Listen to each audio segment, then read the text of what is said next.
Y bueno, en un nuevo martes de actualidad, nos acompaña Cristian Pizarro, editor del Cuerpo de Reportajes del Mercurio. Cristian, ¿qué tal? Bienvenido a esta edición de Llegó la Hora. Hola, José Francisco, ¿cómo estás? Muy buenas tardes. Yo muy bien, muchas gracias, Cristian. Y quería, antes de preguntarte del gobierno en particular, de esto de la acusación constitucional, quería preguntarte tu análisis de la elección. Ayer ustedes publicaron un análisis bastante interesante respecto a puntos relevantes que dejó la elección, pero quería saber cuál es tu impresión de lo que ocurrió. Mira, bueno, yo creo que se ha dicho bastante ya. Este es un plebiscito que no tiene ganadores, ¿cierto? Y la mejor demostración de eso es que nadie celebró la noche del domingo, en las salvo, calles, ¿sí? Claro, no hubo celebración.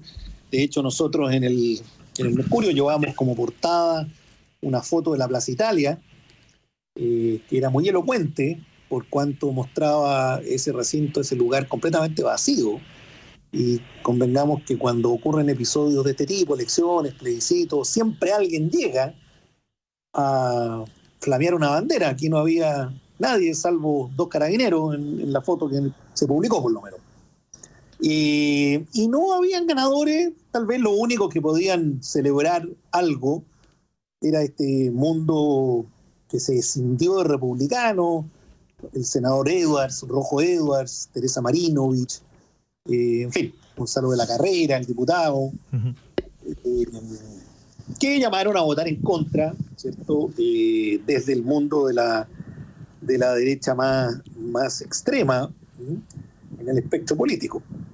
El gobierno, creo, como se dijo hasta el cansancio, entre ayer lunes y el domingo, ha tenido un cierto respiro, pero que ya estamos viendo que se empezó a acabar con lo que tú mencionabas en la editorial, la presentación de la acusación constitucional por parte de parlamentarios de oposición contra el ministro Montes. De modo tal que creo yo que las cosas van a volver a como estaban en las semanas previas al plebiscito, con las tensiones que ya conocemos, con las dificultades que ya conocemos, una oposición que en el fondo no ganó claramente, eso no cabe ni una duda, y cualquier otra interpretación me parece antojadiza, pero tampoco tuvo una derrota contundente, es decir, no solo por el tema de los números, ¿eh? Uh-huh. Yo personalmente pensé que el en contra se iba a imponer por un número superior al que obtuvo. No digo que haya sido malo, pero fue inferior a lo que yo me imaginé. Pensé que esto iba a ser el hastío a la política, la rabia con los políticos, la postergación de la agenda de las prioridades de la gente, etcétera, etcétera, iban a tener mayor caudal. Que mal un 44% haya respaldado la propuesta constitucional no es una cifra menor, es una buena cantidad de votos. Por tanto, en fin, creo que el panorama no se va a alterar significativamente mucho de ahora en adelante. Claro, y ahí, a propósito de, una vez conocido el resultado tan importante como la elección, es qué conclusiones se sacan después de la elección. ¿Cómo te parece que han dado eso estos días? Yo sé que es muy temprano, pero a esta altura del plebiscito del 4 de septiembre ya estaban hablando de un acuerdo constitucional nuevamente en el Palacio de la Moneda. Hoy día parece que no hay ánimo de eso, pero se están moviendo ciertas cosas respecto, por ejemplo, a las reformas que quiere promover el gobierno, al reordenamiento en la oposición. ¿Cómo te parece que se está dando el post-plebiscito? Bueno, efectivamente, como tú dices, es muy prematuro todavía, porque estamos recién en las primeras 48 horas, pero ya hay una acusación constitucional presentada, lo que te da cuenta de una oposición que no está muy dispuesta a entrar a transar, ni a conversar, ni a aprobar reformas como las que el gobierno ha querido impulsar, entiéndase pacto fiscal y reforma de pensiones. Porque hay diferencias, y digamos las cosas como son, hay diferencias de fondo. No es solo mala voluntad esto, ¿eh? Aquí hay diferencias de fondo respecto del contenido de esas propuestas.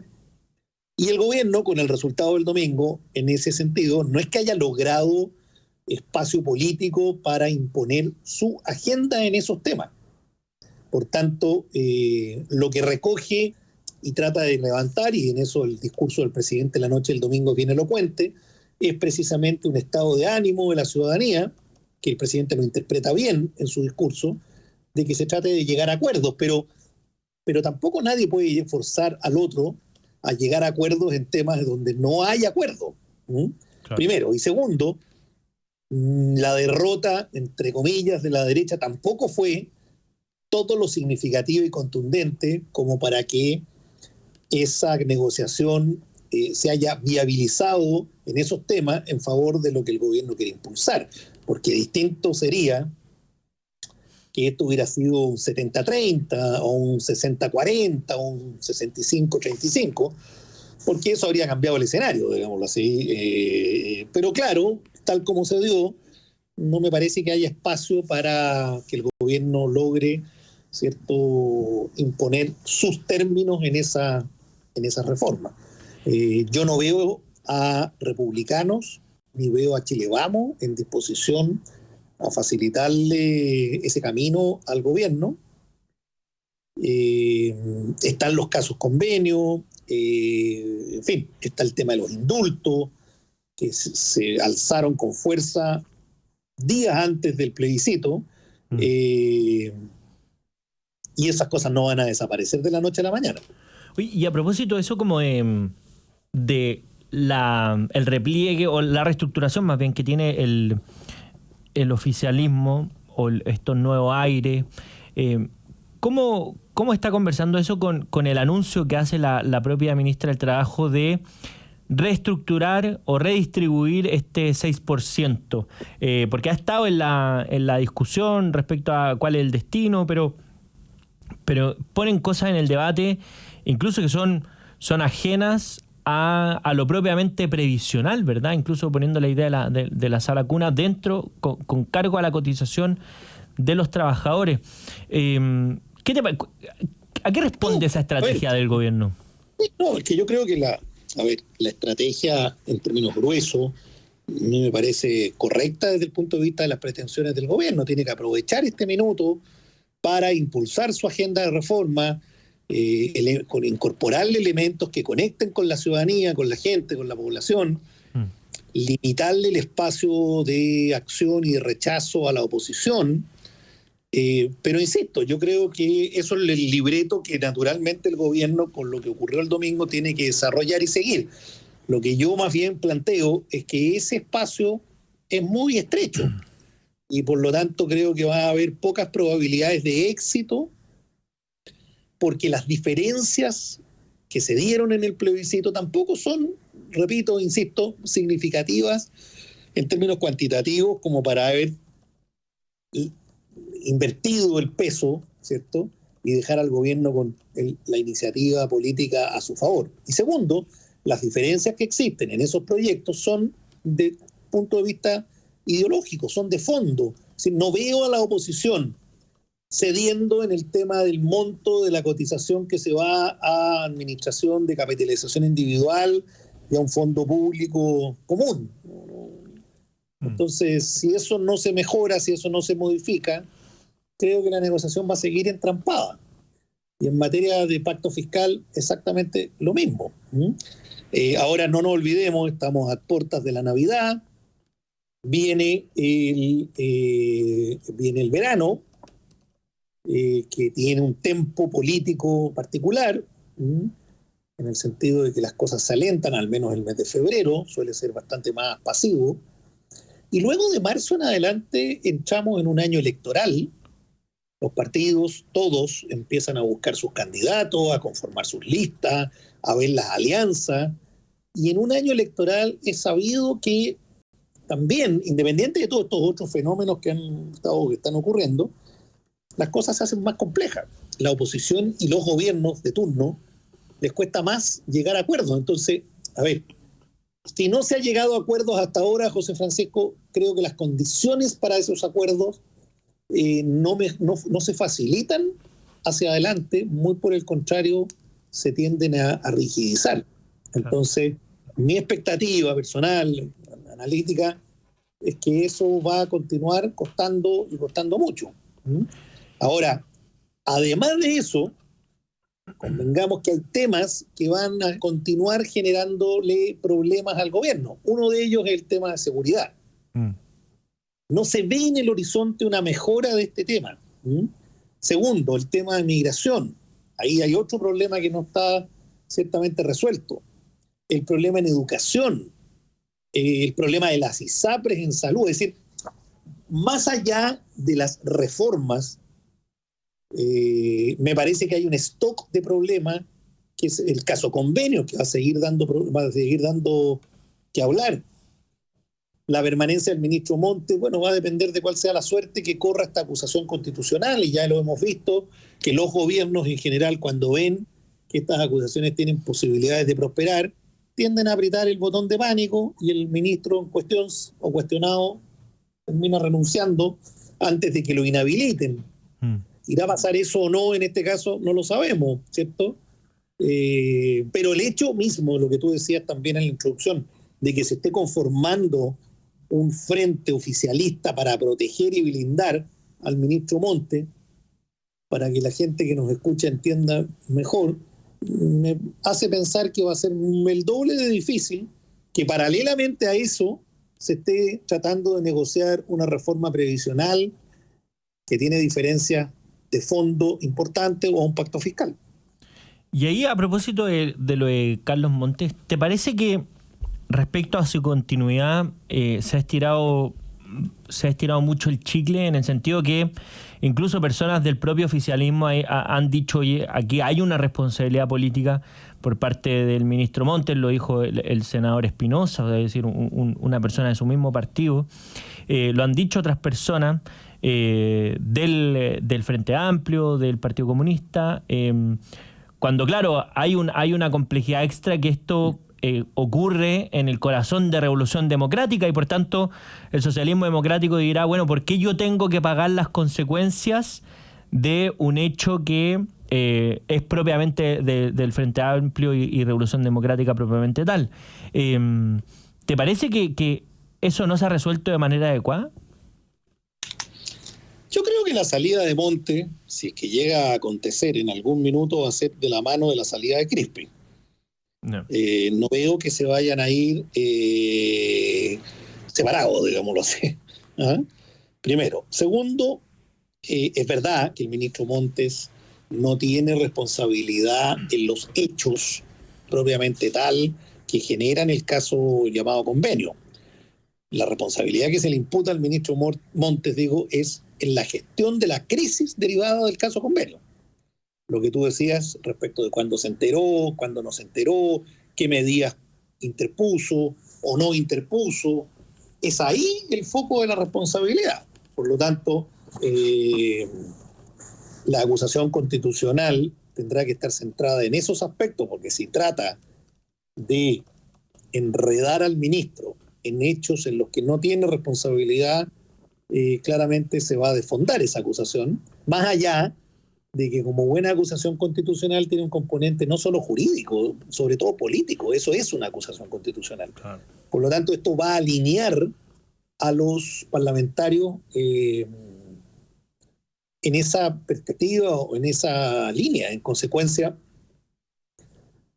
a ver, es verdad que hay algunos parlamentarios oficialistas que han dicho, señalado que el ministro, en fin, debiera dar un paso al costado por el costo que le está haciendo pagar al gobierno en esta materia, pero a la hora de los que hubo, esos parlamentarios van a sostener esas opiniones y van a respaldar la acusación constitucional, o se van a disciplinar por la instrucción oficial y van a defender al ministro, porque más allá de lo que ellos crean que es conveniente,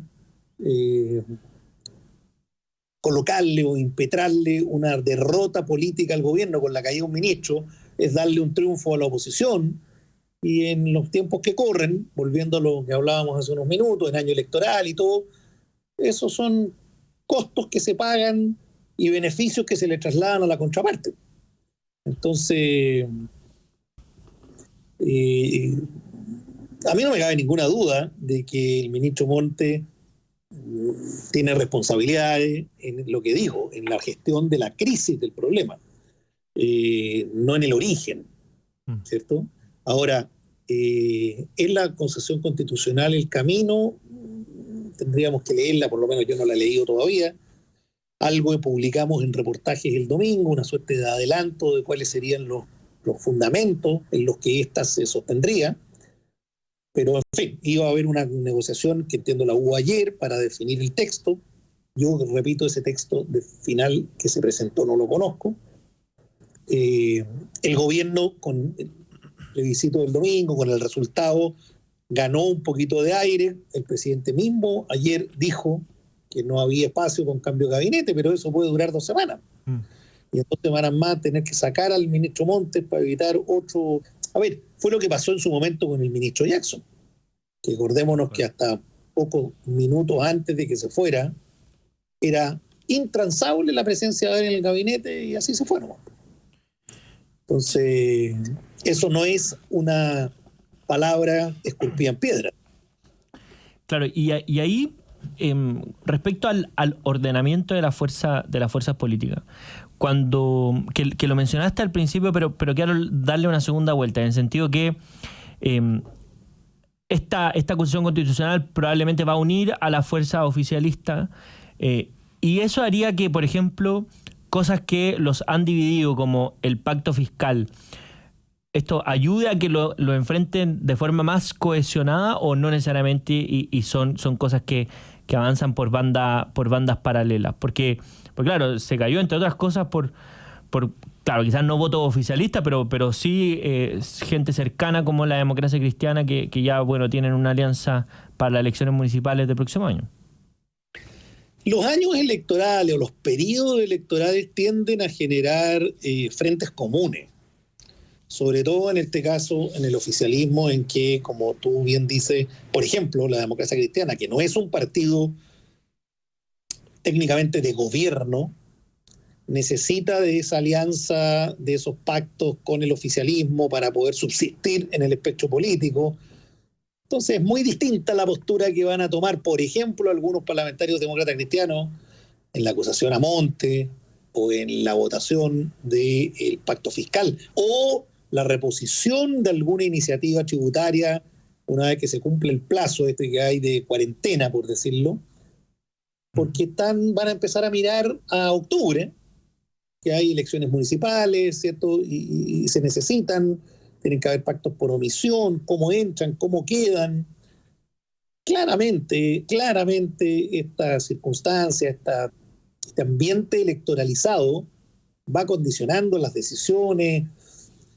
El gobierno, el oficialismo, en términos de promedio, tiene una aprobación de un 30%, con todo lo que ha pasado, con la crisis de seguridad que hay, con los problemas económicos, con los problemas de inmigración, con las crisis en educación, en salud. Es decir, hagamos el combinado completo, pero esa plataforma de un 30% es una base de sustentación política importante para efectos de presencia electoral y de resultados en concejalías, en comunas, alcaldes y en gobernadores regionales. No hay que despreciarlo.